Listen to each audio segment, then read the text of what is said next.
श्रोतेहो नमस्कार. ऐसी अक्षरे रसिके या कार्यक्रमामध्ये ऐकूया सुजय जाधव यांचा ललितबंध. आजचा विषय आहे प्रिय अनामिक. तसं म्हणायला गेलं तर तू अनामिक नक्कीच नाहीस. उलट तू नावाजलेला आहेस. पण तुझं नाव लिहिलं आणि हे पत्र योगायोगाने तुझ्यापर्यंत पोहोचलं तर काय घ्या. म्हणजे मला तुला भेटायचं नाही अशातला भाग नाहीये, पण त्या भेटीचे संदर्भ असे उपरे नसावेत असं मला वाटतं. त्यातून तू म्हणजे लिजेंड व्यक्तिमत्व. त्यामुळे कुठल्याशा सार्वजनिक कार्यक्रमात गर्दीतून वाट काढत तुझ्यापर्यंत यायचं आणि तुमचं लिखाण आवडतं बरं का असं कसं बसं म्हणायचं, एखादा सेल्फी काढायचा किंवा तुझा पत्ता मिळवून तुला लांबलचक पत्र लिहायचं, हे असलं मला नाही आवडत. अशा भेटींना काही अर्थ नसतो. एखादा कलाकार आवडला की त्याच्या कलाकृतींना खणत जायचं आणि अगदी मुळापाशी जाऊन त्या कलाकाराशी संवाद करत बसायचं हा माझा छंद आहे. त्यामुळे आपली भेट घडलीच नाही असं मी कधीच म्हणणार नाही. अनेकदा आपली भेट घडलीय. आपण बरंच बोललोय, संवाद केलाय. प्रत्यक्षात मात्र अद्याप आपली भेट नाही. मला तुझ्याबद्दल प्रचंड कुतूहल वाटतं, आदरसुद्धा वाटतो. वर्षानुवर्षे इतकं उत्स्फूर्त आणि निळशार लिहायचं म्हणजे तसं खरं तर अवघड काम.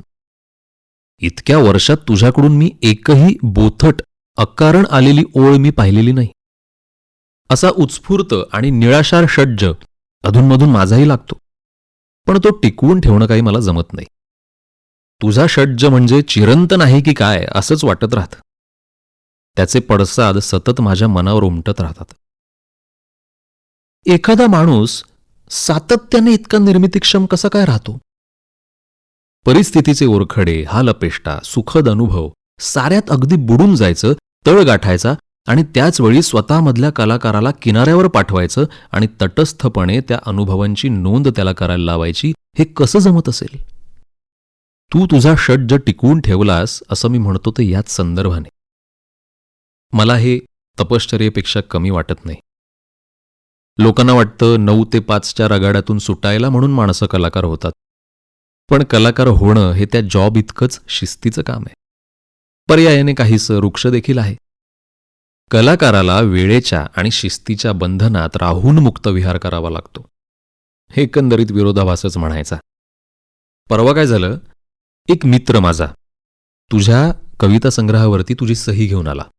कदाचित त्या प्रकाशनाच्या कार्यक्रमाला तो गेला असावा.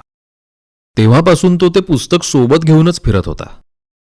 आम्ही 4-5 मित्र नेहमीच्या ठिकाणी चहा पीत बसलो होतो. तिथे तो आला आणि आम्हाला त्याने कौतुकाने तुझी सही दाखवली, पण दुरूनच दाखवली. आमच्यापैकी कोणालाही त्याने पुस्तक हातातही घेऊ दिलं नाही. मला म्हणाला, आता मी याला व्यवस्थित कव्हर घालणार आणि कपाटात ठेवून देणार. सारखं उघडलं तर सही पुसट नाही का होणार? मी मनात म्हटलं, अरे वेड्या, सारखं नाही उघडलंच तर कविता पुसट होतील.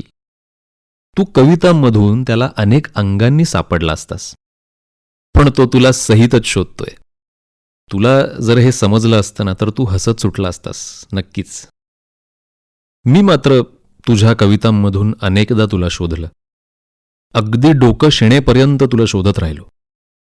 आता ना मला तुझा खांब शोधायचा आहे. तुला ज्ञानोबा माऊलींचा खांब माहिती असेलच. त्या दगडी खांबाला टेकून ज्ञानेश्वर महाराजांनी विश्वाची मर्यादा पाहिली. अणुरेणूतून वाहणारे अंतस्थ झरे अनुभवले. असा खांब प्रत्येक कलाकाराचा असतो असं मला वाटतं. ज्ञानोबा माऊलींना सृष्टी निर्माण करणाऱ्या अज्ञात कलाकाराचा खांब सापडला. मला तुझा सापडला तरी पुष्कळ आहे. त्याच्यापाशी बसून तुझ्या कविता पुन्हा एकदा वाचीन म्हणतो.